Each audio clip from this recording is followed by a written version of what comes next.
Welcome to Make a Path Presents. I'm Ronnie Hayes, and today let's talk about Preacher, Season 1, Episode 4.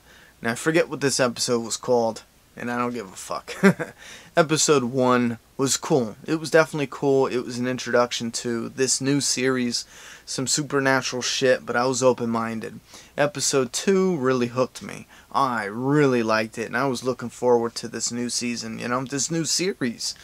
Episode 3 was like, alright, this is good. Episode 4 was probably the worst so far. It wasn't bad. It still kept my interest. The acting was still good. I still liked the pacing. But there was just something here that was a little weaker. It didn't hit home for me. It didn't sink its hooks in. Now let's start it off. We get these assholes playing paintball with some chicks running around in their underwear. One chick falls into a sinkhole, which, if we're taking it literal, later on it's like a sewer sinkhole. I mean, I'm from up north in United States where we have sinkholes from like coal mines and shit, and I don't know if that even plays into a bigger part in the story. Like, in my opinion, I felt like at first that was for us to think, okay, what's causing the sinkholes? But it might have actually been even more unimportant than that. It could have just been like, let's look at this guy who's an asshole. And I feel like that was overdoing it because, in my opinion, I already knew he was an asshole. And I know this links up to later him getting, saved, but which is kind of like a cheat because the preacher used the word of God, to get him to do it. So it's definitely like a cheat. But anyway, we get some more father flashbacks. And again, I'm liking this. I do like flashbacks. I think ever since Lost, I have loved the way TV shows and movies utilize good flashbacks. So I'm really hoping we get more flashbacks. And I feel like that kind of opened up the story more to where, I don't know if they talked about it before, but I must have missed if they did, where Tulip grew up with Jesse. This entire time Tulip is in this town. I thought Jesse grew up in this town, left, did his assassin shit, met Tulip there. I didn't know she's from this town too, because it looked like that was her when he was getting his ass beat by his dad. He was getting a whooping, and then later on when Tulip is in the whorehouse, she accidentally beats up the vampire, Cassidy. When she's there, the woman running the whorehouse starts talking about how her mom, was a whore there, and Tulip used to have an anger problem there, and her mom couldn't control her. So that was new to me. I felt like that was something that could have been clearer earlier, because again, I thought this chick, this whole time up until now, and this could be just me missing shit, because I do know that for whatever reason the cable is cut out a number of times, only when I'm watching Preacher, and I don't know what the fuck that's about, but anyway, like, the cable will stutter, it will stop and then start, so I could have missed scenes or whatever, only seconds of it, but anyway, so I felt like that wasn't clear before, and it should have been, because I felt like that Tulip was just floating around this town. But anyway, so we get something that was really frustrating with the writing, in my opinion, and that was Cassidy talking to the preacher about the twins, the two angels coming to collect what's inside them. I felt like the way they did it, I understood it, because they tried to make it seem like Cassidy was telling the preacher what was happening, but it was so outrageous that the preacher was brushing it off as if Cassidy was like, on drugs or drunk, which, he could have been. I understand what they were going for, but Cassidy seemed like he was so incoherent that even I as a viewer know what's going on, and he still wasn't making sense. I'm like, wait a minute, why the fuck is he explaining it like that?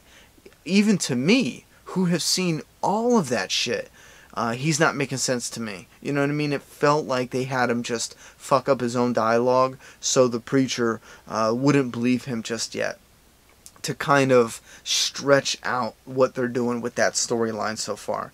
So I thought that poor communication was really shitty. I did not like that at all. But in one of the flashbacks, I do want to point this out, though, that What is the guy's name? I wrote it down. It's Odin Quincannon. The preacher's, Jesse's father, goes to meet a guy in an office, and the office name tag says, oh, Chief Executive Officer. The name is the same as the guy that, in the next scene coming up, Jesse is painting the little army guys, and then he brings that guy to church and saves him. Now, his father was in there, and I heard him say, denounce him. So this Odin Quincannon guy is definitely the opposite of a religious person, you know. So, and in the previews next, Donnie is talking about the preacher changing him. So we have years ago, you know, like 20 some years ago, this Odin guy is telling Jesse's father to denounce him, and then later Jesse's father's saying some people can't be saved, and then Jesse hides that little ashtray that he stole because maybe he's thinking, well, I can't be saved, something like that. That's what I got out of that little bit, you know. But anyway, so whatever Jesse saw, I'm hoping we see it because it looked like it was something disturbing. But why was his father there? What were they discussing? I'm hoping they do talk about that or show a flashback later on that kind of answers that, because it looked like there was definitely something more they wanted to show us. So then anyway, Odin, he takes him to the church. Basically, Jesse cheats, gets this guy to become a servant for God. And then next we see the phone ringing for the twins. Now apparently this other phone leads to heaven. I don't know. It's fucking weird. This episode kind of lost me a little bit.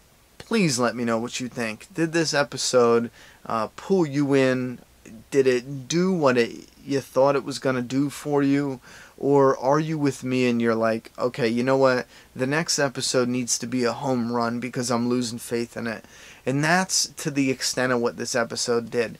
Now here's the thing. With the acting and the characters, between Cassidy, Tulip, and Preacher, they're so entertaining themselves. I'm getting like a Better Call Saul syndrome where I like the actors, so I'm going to continue to watch. But with Better Call Saul, I stopped after like episode 8 of season 2 because it just wasn't interesting enough. And I remember I was working, came home late, and I like missed the one episode of Better Call Saul, like episode 8.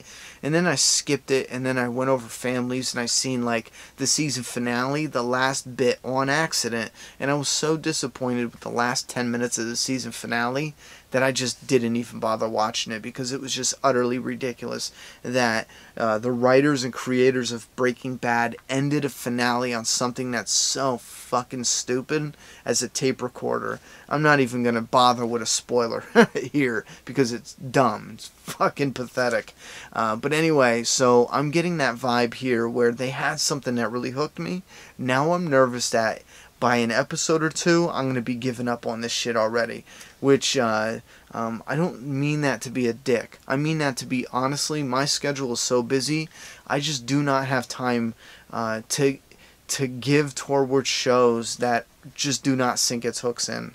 If it's not great, good's not even acceptable in my book. If it's not great, I don't have the time for it. If you think it's great, watch that, support that. Hell, tell me why you think it's great. Maybe you can help me see something I'm not seeing. So do me a favor, if you think it's great, tell me down in that comment box. If you don't think it's great, let me know your opinions as well. I'm done talking, it's your turn. Subscribe now.